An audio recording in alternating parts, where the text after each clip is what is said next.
What's up, everybody? Welcome to the Novichenko Whips YouTube channel. Today we are continuing the tuning on this Bugeye. You may have seen a recent video where this Bugeye had a lot of modifications and there were a couple of issues at the end of the tuning day, road tuning day. Idle, for some reason, it would kind of fluctuate, rich and lean. I'm kind of attesting that to a maybe old O2 sensor in the front headers. But then also for the external wastegate control, there was some odd fluctuation and kind of like on-off type feeling. And so we're adjusting all that today. I'm just gonna have the car my place for a day or so and see if I can, leisurely on my own pace figure it out without feeling rushed. First and foremost, I want to run a smoke test. If I see any smoke, I'll see if I can pinpoint some vacuum leaks or boost leaks, and we'll go from there, because those are all too common in the Subarus and they cause erroneous behavior in general. So let's get to it. I hooked up my little smoke machine simply to the tiny vacuum line that's usually on the blow-off valve or bypass valve. So I'm just gonna let it do its thing. Maybe I'll add a little more vape juice in there. Oh, would you look at that? We did not have to wait long. We have a leak. And it appears to be coming right out over here where the intercooler is. So that could cause an erroneous idle easily. Okay, so I'm gonna pull off the intercooler, and it looks like it's coming right out from under this coupler. I probably have some spares. And so this is a pretty neat, easy find. Pretty good that we found this here and not elsewhere. Cool. I knew it was something. All right, so very useful diagnosing tool. Super cheap on Amazon or anywhere else that they sell these online. It's like 50 bucks or less, and you just put in vape juice that they provide, or you buy some smoke juice, and you can easily go diagnose very strange behavior. And so this, I remember in our tuning, this started happening after we did a couple hard pulls, and then we started getting, this breakup at idle for the car, and it totally explains it. Like, we did some pulls, boost and vacuum leaks appeared, and then you go idle and the car's kind of like, so it's still smoking right here and out of the intake essentially, but there's quite a bit coming out of here, so we're gonna deal with all this. I'm gonna probably take off the GFB and then a couple clamps right there. I'll spare you the boring part and get to it. All right, well, to remove the intercooler, you got to remove this strut brace. It's interesting that these strut braces, they're very light, and you would think, like, what does it do? But it does a lot for these top hat areas. It adds a lot of great rigidity. You could feel it in the steering. The car definitely tightens up. Let's say if you did, even if you haven't done coilovers, strut brace will really improve handling in these kind of front heavy all-wheel drive Subis. I'm looking down here and I see the turbo doesn't have a blanket or anything. I might have a spare shield laying around. I'll go see if it fits. Might as well install it for him. Okay, all the brackets and whatnot are off. It should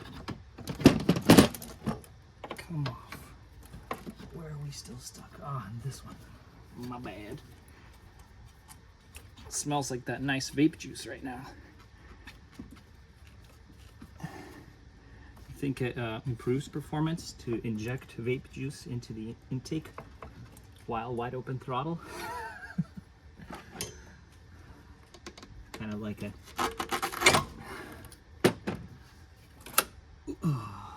there we go. Okay. like upon first inspection, this boot doesn't look torn, but there was a leak out there, so we're gonna look into it. All right, so pretty much all of it is coming out from right under here. If I even clamp it, we can hear the pressure kind of build up and it comes out of there.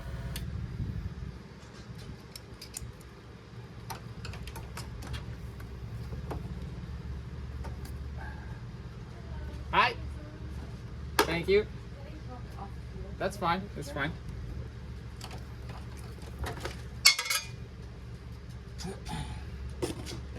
Thank you.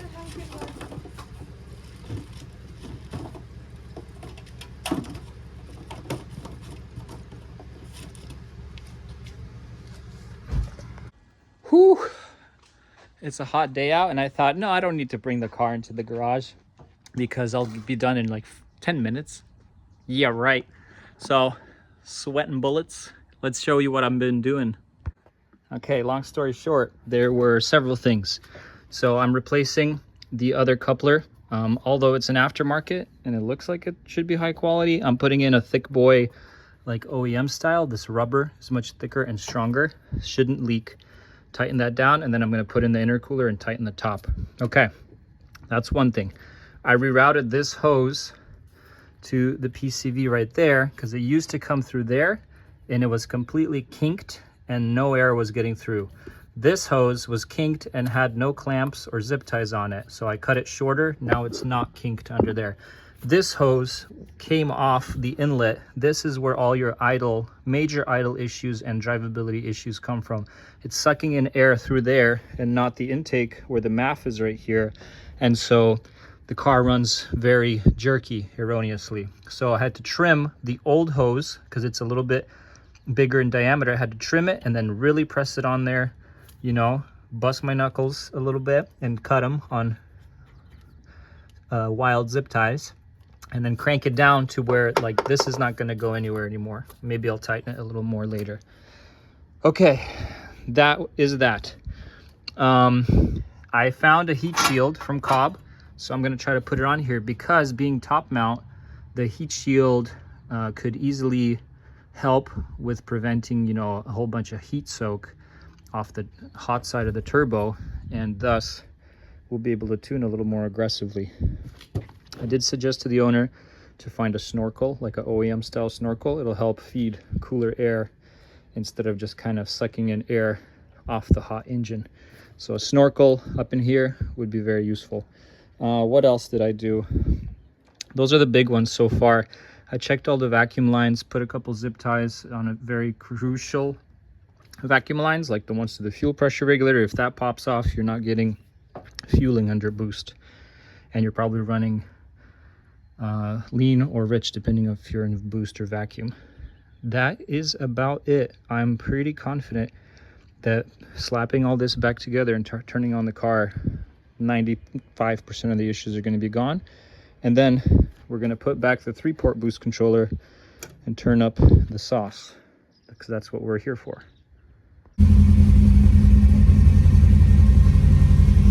We'll just let her do her thing.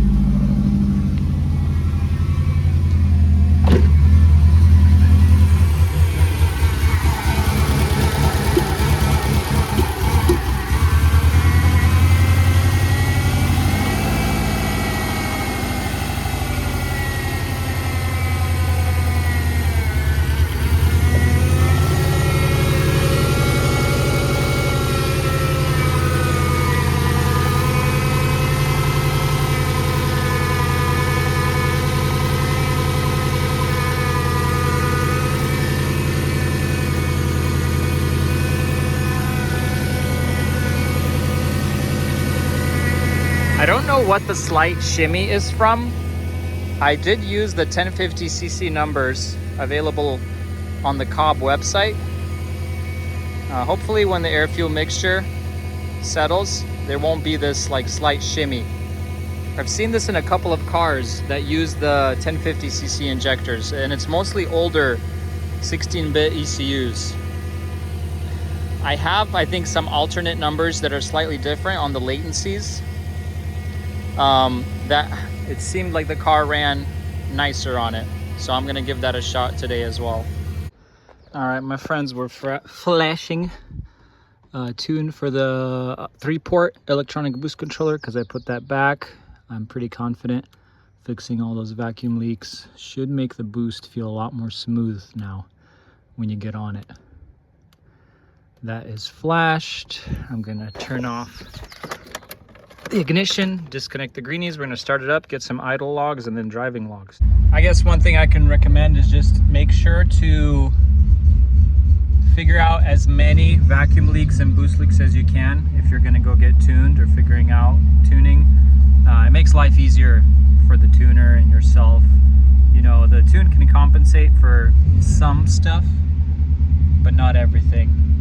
I flashed the car and it's idling, but I see a very interesting thing. I see it either idle very lean or idle very rich, and to me it's still saying the O2 sensor, so I think we need to swap that out. Here, let me show you in the logs.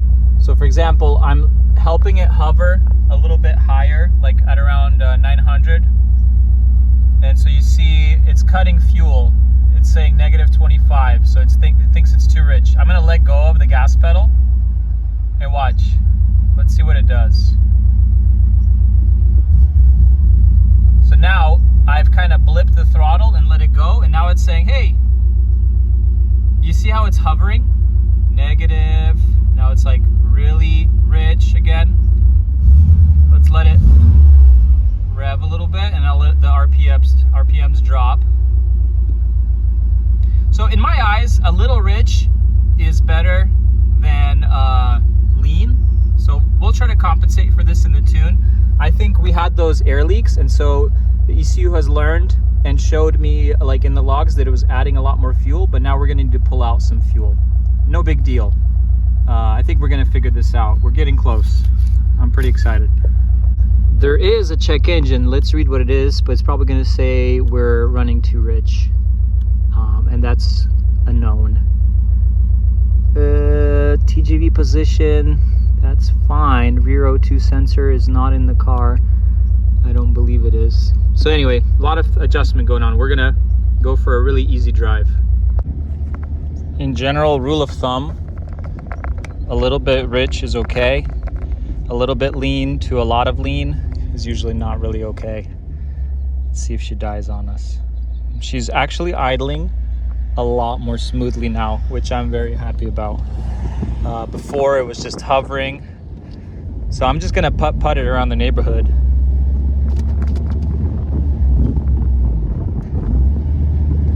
And we're gonna get like our very initial logs.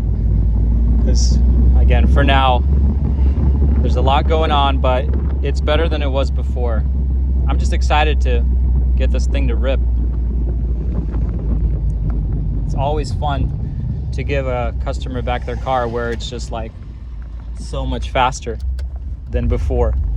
So much more smooth and fun to drive. On throttle, it's much better.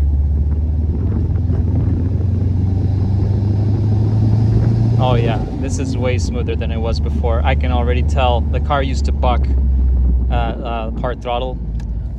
We're on the chase, my friends. We're going in the right direction.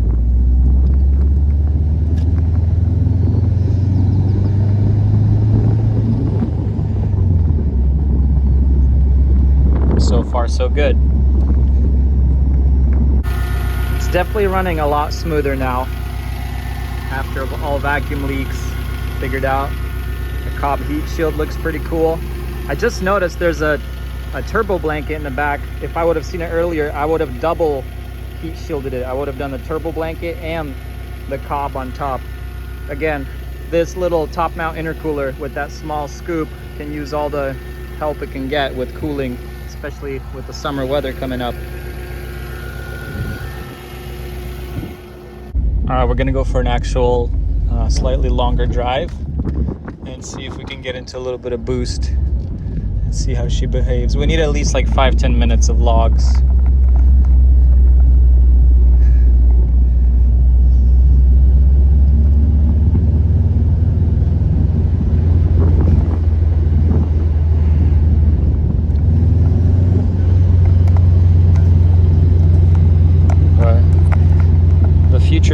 bright with all the recent changes so far. And she's not dying anymore. A big sign of vacuum leaks is just the car dying a lot.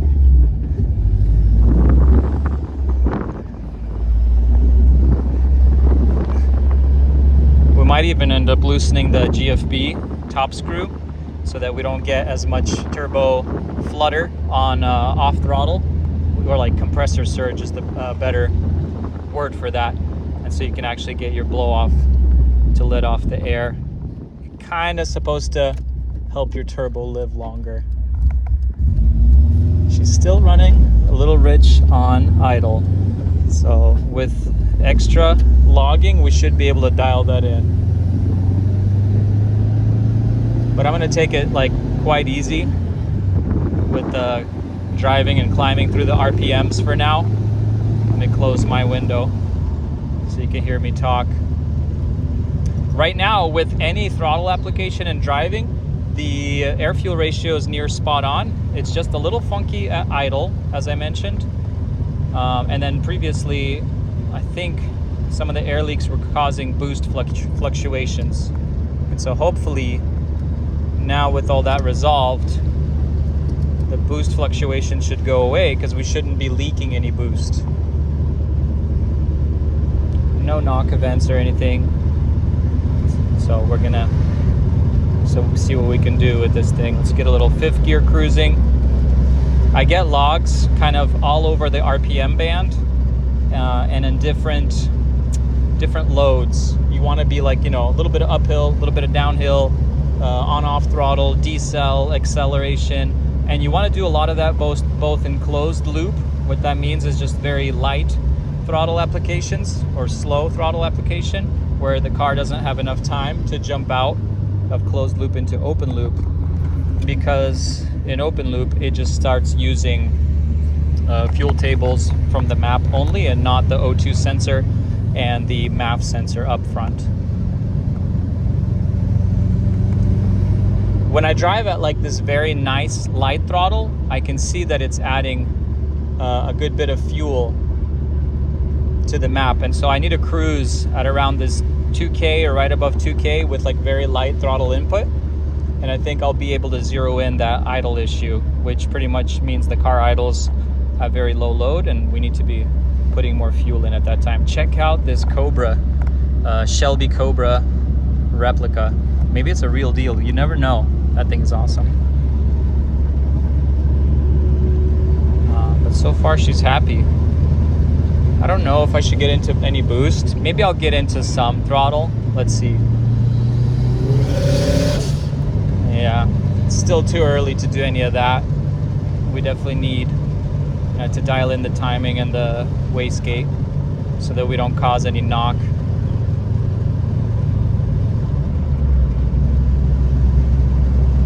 Intake temps are pretty hot, 90. Definitely throwing on that blanket will help in the future, and better ducting for the intake should help.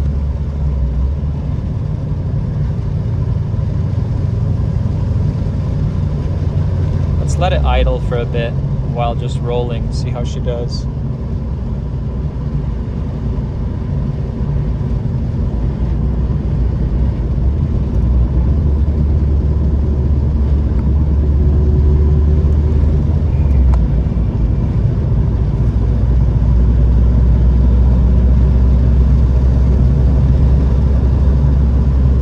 Drives fairly nice. I did see some knock events register when I got on the throttle in third gear. So oh, check out this Prowler. All the cool cars are out today. That's so cool. I want to take my project car out for a spin. That would be fun.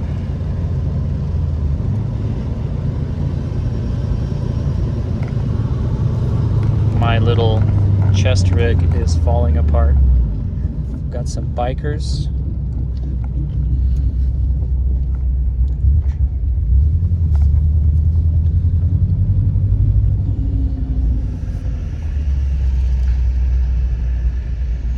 It's so weird that only at idle that it's running rich.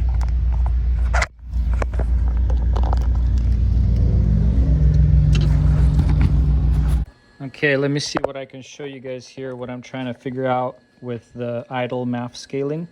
It's just running rich, so I'm going to try to like take out like 25% of airflow from the MAF at those 1.1 to 1.2 volt areas. The tuning, when I drove around longer, the ECU did start learning more around that idle area, but it takes its sweet time. And I don't want to drive around for hours and hours, but I also don't want to overshoot on the adjustments. Kind of a thing to consider. The more logging you do, so I'm using the MAF scaler tool here from the MAF scaling GitHub repository. I forget who made it, but I made a video about this. You could search it. So I'm going to load the latest log. I believe this is the correct one. Let me triple check. Oops, apologies. Okay, so I should have, yep, latest log, hit yes. I already have all the presets. I'm gonna hit the go button. Boom, there's lots of adjustments that happened. Let's take a look. So it's definitely smoothed out. Well, in a way, I need to adjust. I need to add more fuel right here, as you can see. And so that's the beauty of driving more on these back roads. There's great acceleration opportunities and decel, and you can do it in multiple gears. You can't always get that on a freeway. So I'm very grateful for where I live. Like, I literally drive out of my neighborhood and I have these great roads. And so I can see that there's kind of this dip here, but I'm gonna smooth this out. I'm gonna connect this, and you'll see how I'll do that. It's easier to do with the visual representation in ECU Flash, although I'm doing editing in both ROM Raider and ECU Flash. So I copy over to ROM Raider, paste this in, boom, save it out, and then I'll show you what I do. So ECU Flash, on your maps, you can get a visual. So if I go to the MAF scaling table, here you go view, graph, and look at this. The graph looks so beautiful compared to before. With all those vacuum leaks, the graph was jaggedy like this. Look at how clean it's gotten. This is what a really nice leak-proof vacuum intake inlet system should look. If you're doing your own tuning, and for example, you don't see this, you see a lot of jaggedy corrections, even with using the MAF scaling tool after doing a lot of driving. It's a great indicator that you most likely have some form of vacuum leak. And so presumably, I think I was having some knock events because this was not scaled correctly yet. So for example, my fueling wasn't all there yet. Now that I'm getting all this figured out, I think I'll make minor adjustments to timing. That's beautiful. Nice. This is like better than some stock setups I've seen in terms of MAF scaling. So I'm going to hit my base timing table. We got some aggressive timing in vacuum, and then of course if you hit boost, you want to dial it down. Previously I was seeing up to a -6 feedback knock. This time when I was driving around, I only saw up to a -4, mostly -2, and it was like sporadic, but I still want to deal with it because today's good weather. It's hot, so I know that the way that I max it out today, on cooler days, the car will behave better. And if it's another hot day, the owner doesn't have to worry about detonation and engine kaboom. So again, keep safety in mind, keep your tuning environment in mind. So saw a knock event, at least it registered, 3,600 RPM, 1.84 grams per revolution for engine load. So that's around here, 3,600 RPM. I'm gonna dial it down a bit. And the reason I'm doing this is I want to be able to push the near 19-ish PSI. We've been hitting 18.5 regularly right now. So I want to be able to hit the boost rating, the boost I want to hit without overstressing the engine. You know, if you want to hit fun boost, you got to play with the timing. You can't just give infinitely more of each. It's kind of the rule of thumb. It's always a play when you're trying to get power. It's fueling, timing, and boost. So another one was around 4,000 RPM, 2.23 load. So 2.23 is going to be around right here, 4,000 RPM. I'm gonna probably bring it down a little bit in the timing department of this guy. Let's see what else we can do. And maybe I should be more conservative higher up as well, because I haven't really driven in the crazy high RPMs yet, and I want to be considerate of what's going on. Cool. I'm going to keep scanning. I'm trying to find one of these worse ones. So I saw one at 3,800, 2.4 load. 3,800. It's about there. So we're just gonna kind of tone it down a bit. And again, after dialing this in, and later, let's say you want to start adding power, you can start adding a bit here and there on the load range and on the RPM range and see how your car likes it. You must also consider, right, there's uphill, downhill. On an uphill, your car's generating more load. A higher gear, your car's generating more load. A lower gear, you might not see knock. Fourth, fifth gear, you're going to see knock at wide open throttle at a low RPM. So there's all these things. So if you're tuning your own car and you know that it's dangerous to to lug it in fourth, fifth gear under 4K RPM, downshift. Don't do it. Again, because you have to kind of tune around your driving style. And then as a tuner, I try to go out with people and see how they drive so I can tune to their style and make sure their car is reliable and safe. 4,400, 2.4. So overall, I think we're getting to a pretty good place.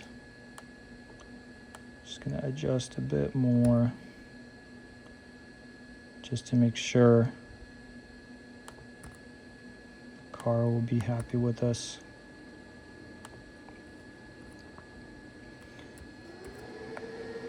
Okay. Just gonna scan the rest. It's just kind of sporadic here and there, and I saw it I think this is mostly, although we had good fueling, 11.8, 11.25 AFR. That's plenty rich, but we still got to be safe making these adjustments. I added the fuel, but now I'm also tinkering with the timing and dialing it back slightly.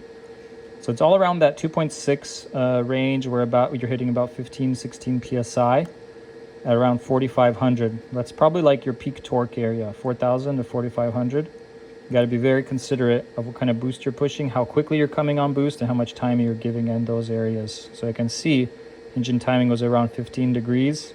It's not crazy. It's not crazy aggressive, but it's also not slowpoke timing. So we got to play around with it. 4,400, 2.6.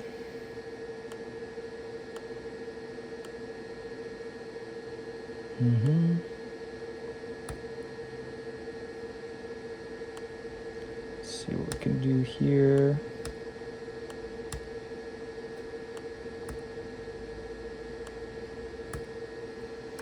Let's just kind of be conservative all over the map there. And I think if I spot any others and they're the same area, I'll just dial it back. So this one was at 4,500, 1.2 load, so a lot lower. So I think we can definitely do what we've been doing and decrease timing slightly in these areas. Save that out. I always find that smooth blends and timing make the car feel happier. It's the abrupt changes that kind of upset the car. 3,600, 1.9. 3,600, right about there. Let's see if we can bring her down a bit. Okay, we've definitely already dialed it back in some of those places, so I don't want to redundantly keep pulling timing in the same areas, although, because then you could just be leaving power on the table. 4,000, 2.8. Okay.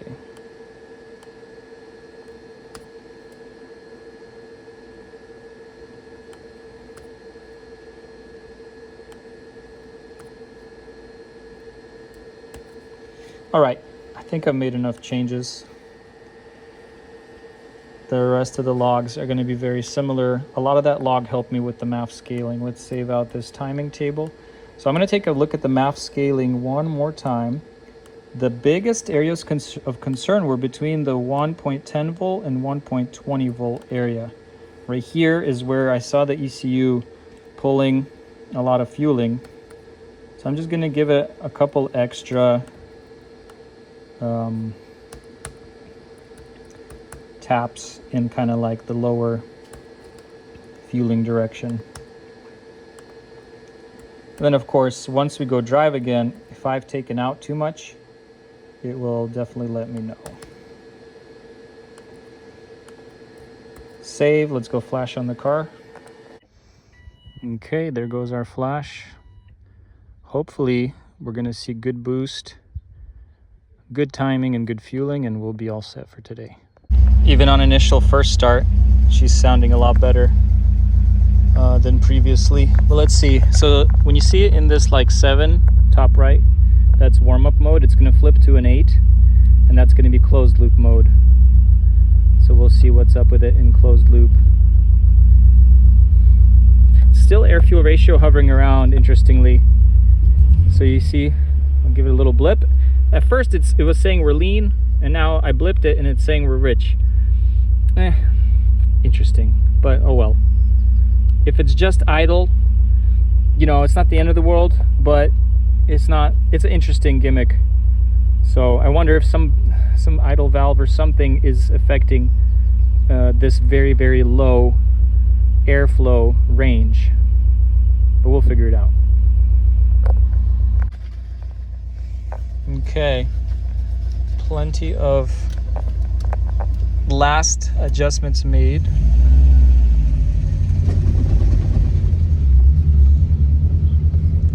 Let's just go for a final spin and we'll park her and give her back to her owner tomorrow.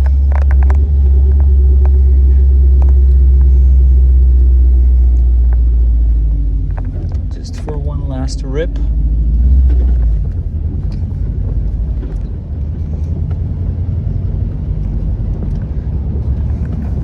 And we should be all good. We're gonna do one of these slow uphill accelerations in closed loop.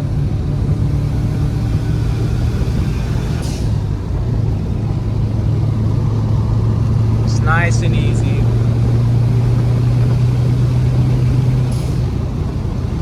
Still seeing some knock events, although I pulled back some timing. I think it's just figuring out the MAF scaling and the mixture now that all the leaks are gone. The MAF scale looks way better than before. Well, my temps are as good as I'm gonna get them for now, so let's see if I can get a little third gear pull in. As long as it's not gonna pull too much timing, I need to get like a longer pull for the logs, so we'll see what happens. Ready?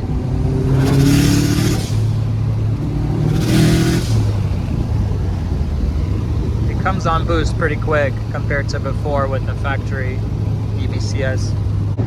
All right, we're back out on the road. What I've noticed is this car comes on boost so easily. Like you'll be cruising at part throttle and it's already like 5 PSI. It's a little, I believe it's just a VF in here, a VF upgrade. But these VFs, man, they spool up quick, especially on the little WRXs, you know, when they need the little extra pep. The TD04 I think is a little too small. The VF is a good size upgrade, and all the STI guys are always selling off their turbos to go bigger in the 2.5 liters, but this is plenty for this little car. Like on these twisties, it really comes on boost quick. You can have some fun.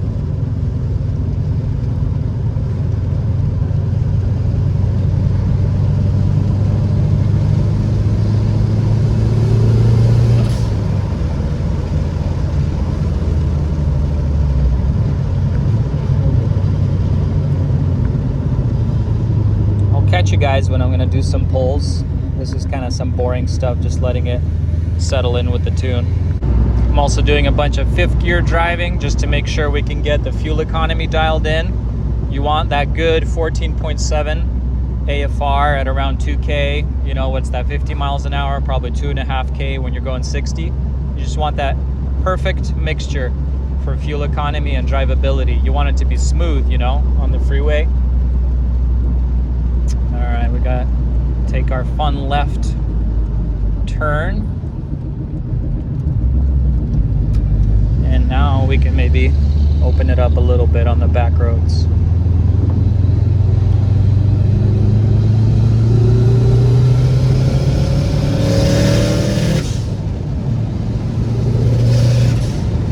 Still knock, it's showing some knock events.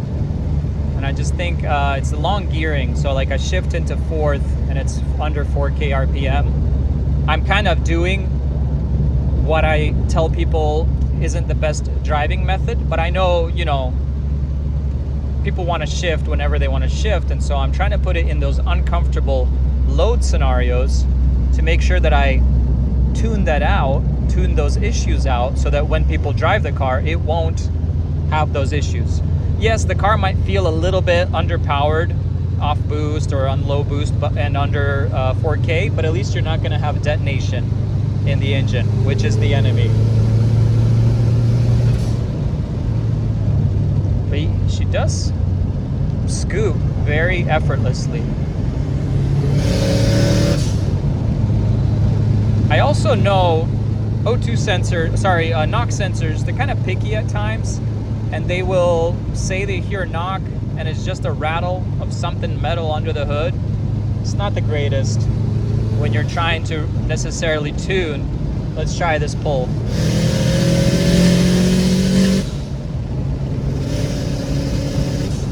That felt better at speed. Still a little bit of fluctuation. I'm gonna adjust that wastegate duty cycle.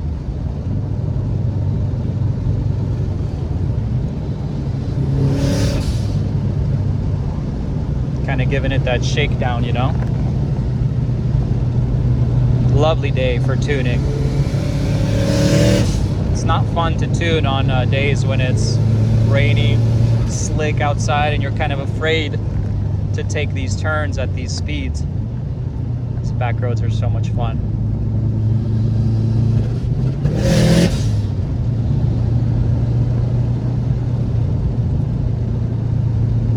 You can be smooth on these back roads and be fast, so to speak. You just got to get the correct gear, correct kind of like cruising speed. It's between 40 and 60 for sure, probably like 50-ish. And she just feels nice.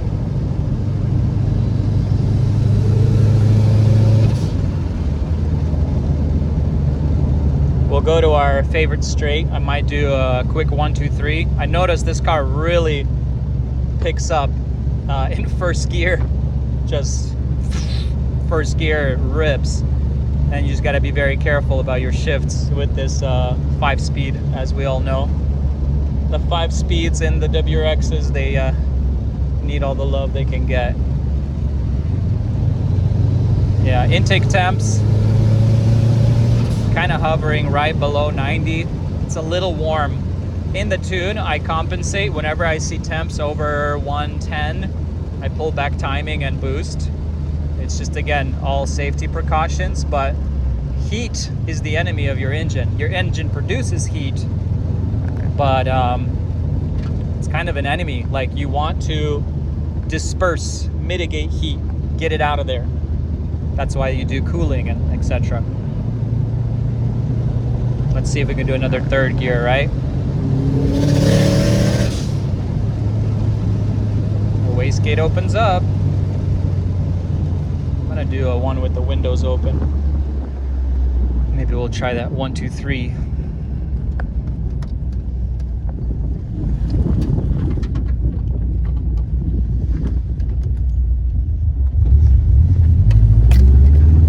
You ready?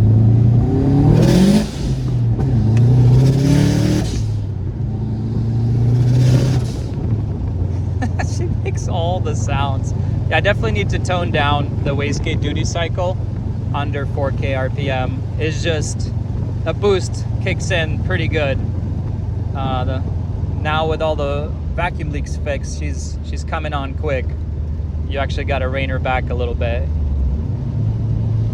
But that's a much more pleasant thing to deal with than vacuum leaks and unknowns. I love external wastegate. My last car was not external. I did install like a dump tube just for the rowdy driving, but external wastegate just makes the car a lot more fun because you can have a mild exhaust. This car doesn't have a crazy loud exhaust, although it has a catless downpipe, so it's like pretty mellow if you're just gonna cruise it. But then when you open it, it screams. When the tube opens, she screams pretty good.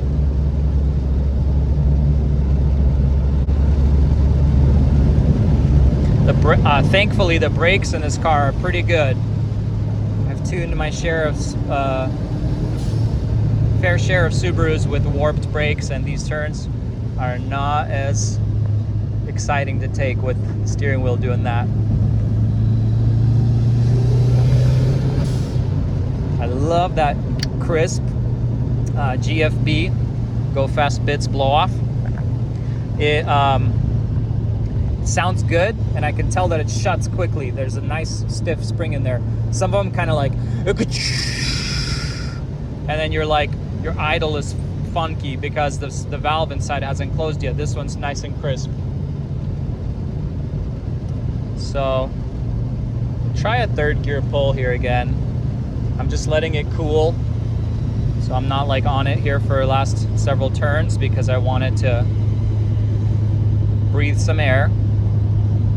And then yeah, we're gonna step on it after this little dip here in the road and see if I can just take it all the way.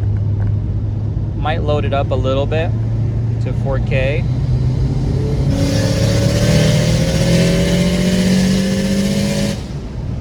Yeah, she's a screamer.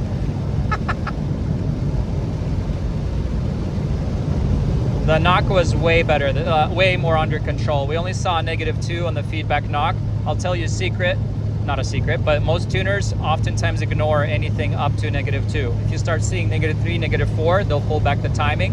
But there's, you know, -1, -2, it's almost acceptable, especially if you're going for like a aggressive tune and you're trying to get everything out of the car.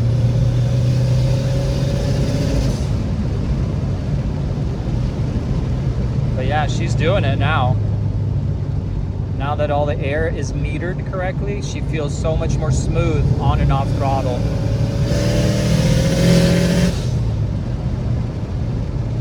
Love it. We'll cool it a little bit here. And then after the stop sign, I'm gonna try another 1, 2, 3. She scoots through first gear really quick, and I'm not trying to abuse the trans, so it loses a lot of momentum on the 1-2 shift, and then it has to pick up again. Very good vacuum on this car. Again, another sign of good plumbing and mitigating any leaks. You want good vacuum when you're out of boost and just have the car idling, so to speak.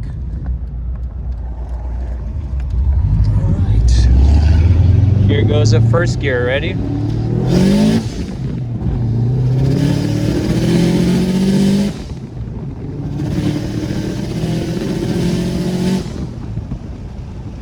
Doing a little bit of that, but I think it's just because we're overshooting our desired peak boost, and the wastegate duty is fluctuating. The ECU is adjusting, compensating, and so we need to find that ceiling. My ceiling pretty much needs to be a little bit lower for wastegate duty. It'll feel a lot smoother on power. And of course, to get there, we needed to go through all the closed loop stuff, the normal driving stuff, because if your car runs kind of crappy on low throttle inputs and closed loop, you can't exactly expect it to run perfect in open loop, running off the just tables of fueling and timing and boost in the map.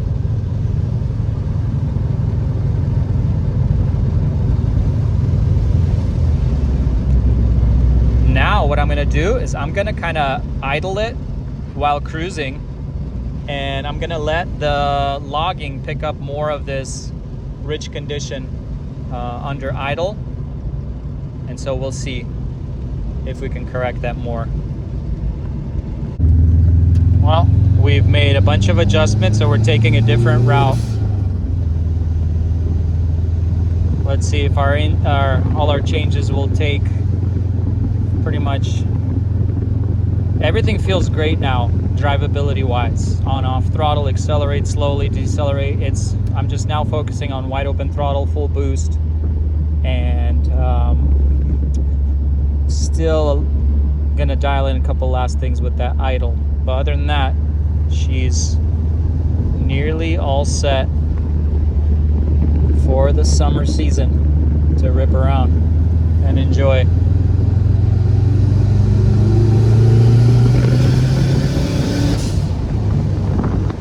I did loosen the spring on the blow-off valve a little bit, just so it'll actuate at lower boost as well, so you don't get the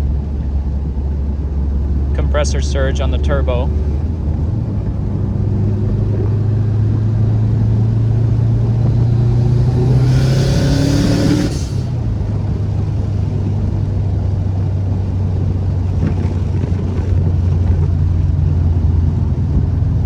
We're coming up on a longer straight. We'll see if I can give it a wide open throttle.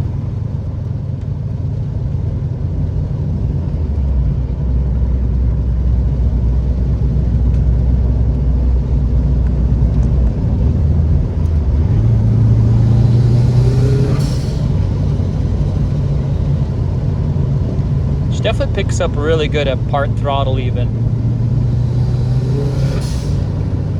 Great response. Here we go, third gear, fourth.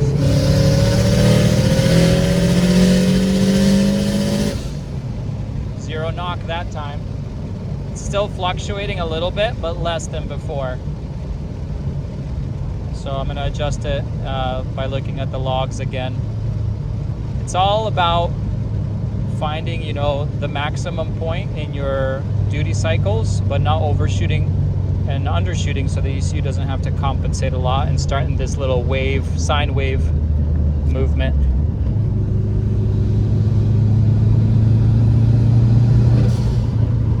I love that little.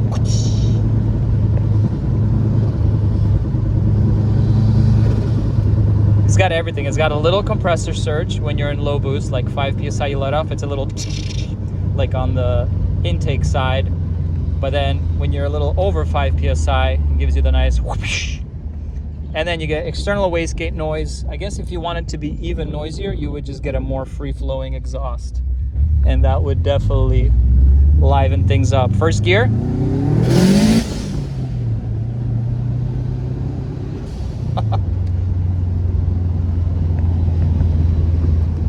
I'm gonna let it cool a bit until I get to that straight again, just so I can record a long pull to redline.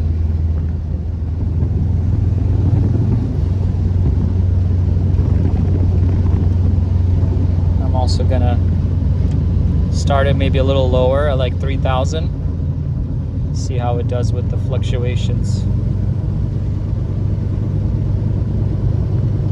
I'm gonna get past these houses here.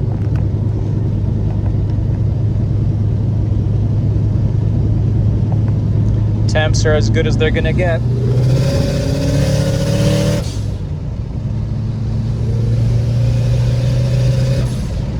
Yeah, long gears, you definitely have to be conservative with wastegate duty cycle and boost on this car.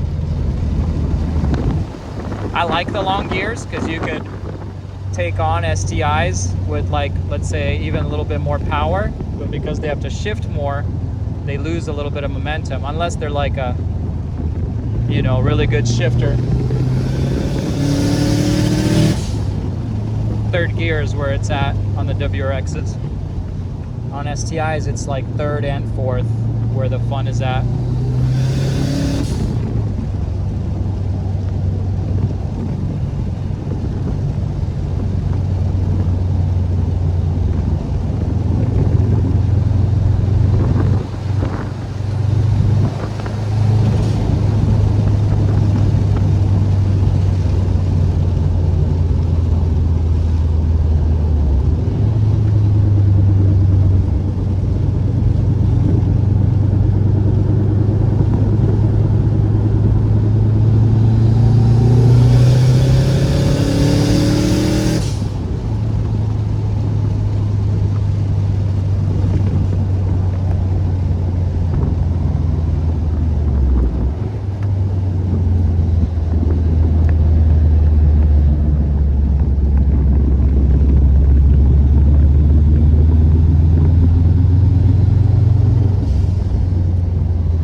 like a second gear pull. See if she likes it. Kind of like a full rev range. Reset the log indicator. I'll start from like 3K.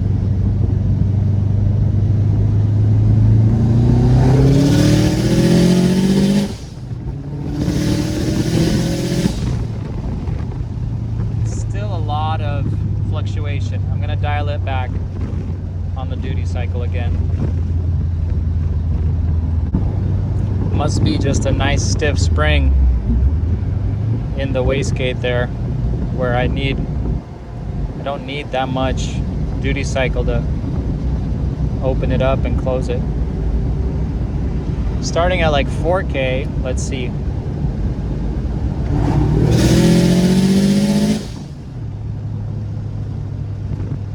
Yeah. Smoothed out, this thing is gonna pull really good.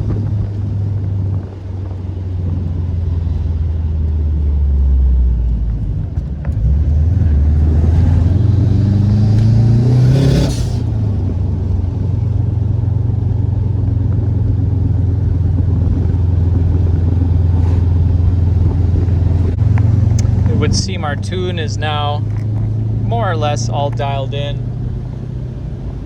Just gave it kind of the full enchilada, you know, to redline in second and third.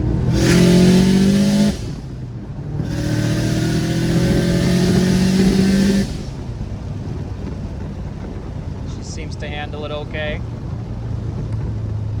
I'm trying to fix my chest rig.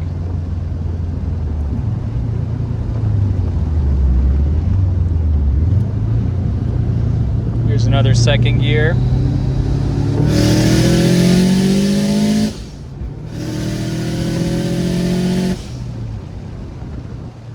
Feels really good. 0 knock now. I'm sure I'll do a final correction, but this seems to be kind of safe, moderate, aggressive tune at the moment. I rescaled a lot of the maps, so I was scaling up in the fueling and timing and corrections for 4 grams per revolution of load, but I noticed that we don't really hit more than 3.5, and so I scaled everything to 3.5.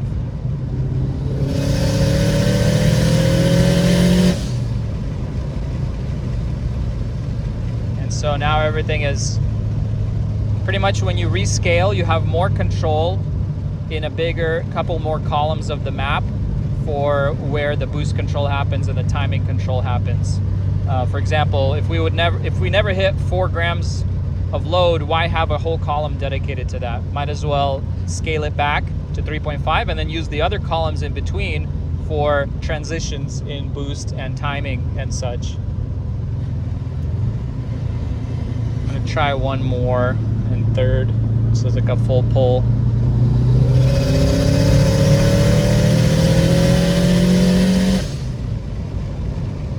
Yeah, she seems pretty happy. We'll check what boost we're hitting.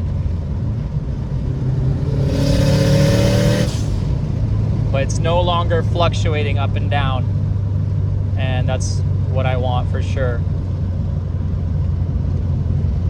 We're seeing like sporadic instances of -2 in the timing, but that's okay by me.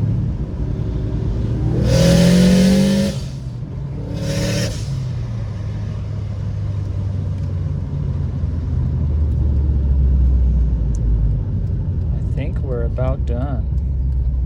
That's a cool tricycle.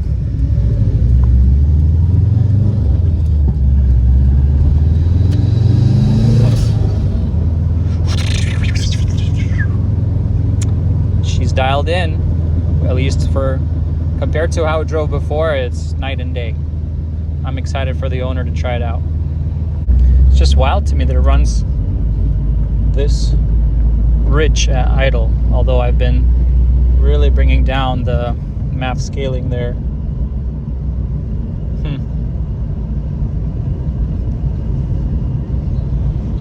It's better than before. I might just have to scale it down to like 1 gram per revolution.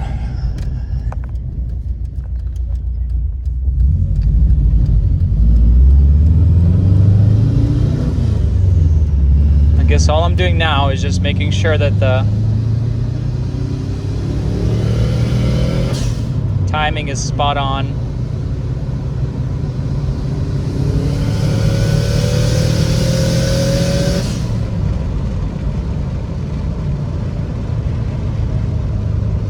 I just want to see 0 knock across the board, and then I'll be happy with the reliability tuning aspect.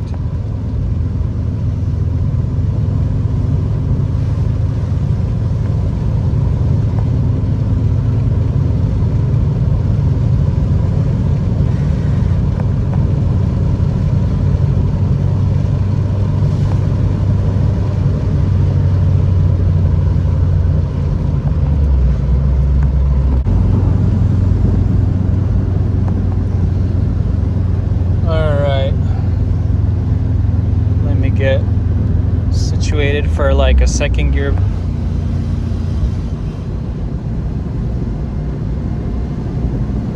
Are you guys ready?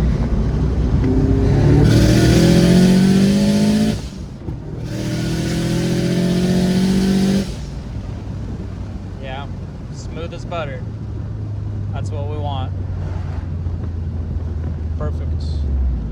We're getting our 19 pounds of boost. 0 feedback knock. It's a Gucci, Turbanucci. I just like ripping it.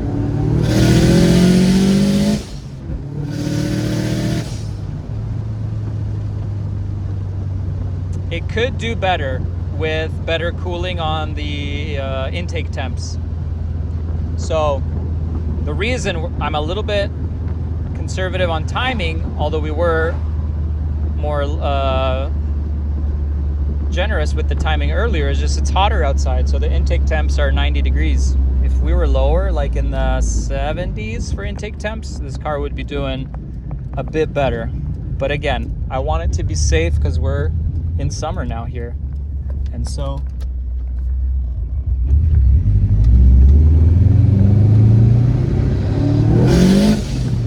first gear, baby.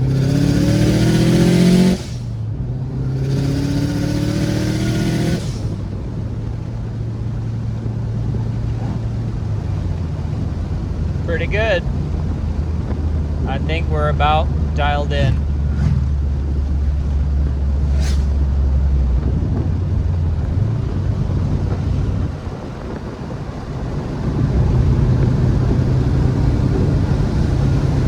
We'll do one more for third.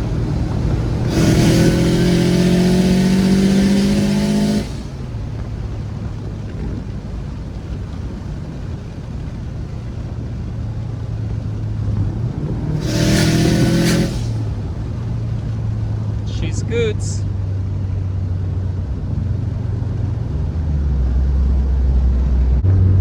Yeah, I think we're at a good setting. Like she's pretty rowdy first, second. Saw Jonah, I think, in his E46.